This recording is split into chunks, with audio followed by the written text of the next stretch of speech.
যাকে ক্ষমতায় বসানোর জন্য আস্ত একটা দেশের সংবিধান পর্যন্ত বদলে ফেলা হয়েছিল, যাকে হত্যার উদ্দেশ্যে চালানো বোমা হামলায় চিরতরে পক্ষাঘাতগ্রস্ত হয়ে যায় তার ডান হাত, অথচ সেই মানুষটি আজ $95 বিলিয়ন বিশাল সাম্রাজ্য আর গোটা ইরানের একছত্র অধিপতি। কে এই আয়াতুল্লাহ আলী খামেনি, আর পশ্চিমা বিশ্ব কেন তাকে জমের মতো ভয় পায়?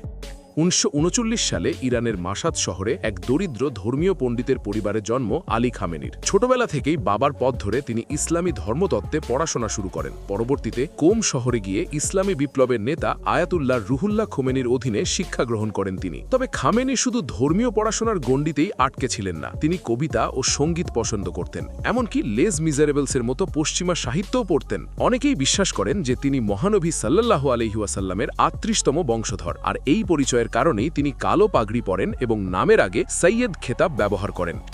শিয়া মুসলিমদের কাছে নেতা নির্বাচনের ক্ষেত্রে এই বংশ পরিচয় বিশাল ভূমিকা পালন করে। 1962 সালের দিকে মাত্র 23 বছর বয়সে তৎকালীন শাহ সরকারের বিরুদ্ধে রুহুল্লাহ খোমেনির আন্দোলনে যোগ দেন খামেনি। সরকারের বিরোধিতার কারণে তাকে জেলও খাটতে হয়। 1979 সালের ইসলামী বিপ্লবে তার অবদান থাকলেও তিনি খুব একটা পরিচিত মুখ ছিলেন না, কিন্তু নিজের অসাধারণ বাগ্মিতা আর ক্যারিশমার জোরে তিনি দ্রুত জনপ্রিয় হয়ে ওঠেন এবং 1981 সালে ইরানের প্রেসিডেন্ট নির্বাচিত হন। ওই বছরই 27 জুন তেহরানের একটি মসজিদে ভাষণ দেওয়ার সময় তার সামনে রাখা একটি টেপ রেকর্ডার বিস্ফোরিত হয়। ফোরকান গ্রুপ নামের এক চরমপন্থী সংগঠনের এই হামলায় তিনি বেঁচে গেলেও তার ডান হাত চিরতরে প্যারালাইজড হয়ে যায় এবং ভোকাল কর্ড মারাত্মক ক্ষতিগ্রস্ত হয়, যে কারণে তাকে এখন বাম হাতে চা বা পানি পান করতে দেখা যায়। 1989 সালে রুহুল্লাহ খোমেনির মৃত্যুর পর সবাইকে অবাক করে দিয়ে মাত্র 49 বছর বয়সে খামেনি ইরানের সুপ্রিম লিডার নির্বাচিত হন।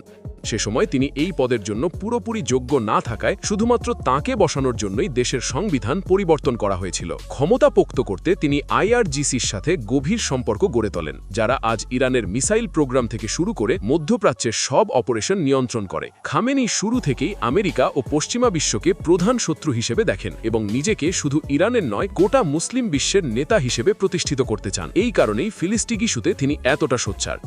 ইরানে প্রেসিডেন্ট, সংসদ বা সেনাবাহিনী থাকলেও আসলে সবকিছুর মূল নিয়ন্ত্রক তিনি একাই। ব্যক্তিগত জীবনে সাদাসিধে হলেও সেতাদ নামের এক শক্তিশালী সংগঠনের মাধ্যমে তিনি প্রায় $95 বিলিয়ন বিশাল সাম্রাজ্য নিয়ন্ত্রণ করেন। এই বিপুল সম্পদই তার শাসন ব্যবস্থাকে টিকিয়ে রাখতে সাহায্য করে। সাধারণ এক ধর্মগুরু থেকে সুপ্রিম লিডার হয়ে ওঠার এই অবিশ্বাস্য যাত্রা আপনার কেমন লাগলো? এমন আরও অজানা আর রোমাঞ্চকর সব ডকুমেন্টারি দেখতে ইউ নো দ্যাট চ্যানেলটি সাবস্ক্রাইব করে বেল আইকনে ক্লিক করে রাখুন। দেখা হচ্ছে পরের ভিডিওতে।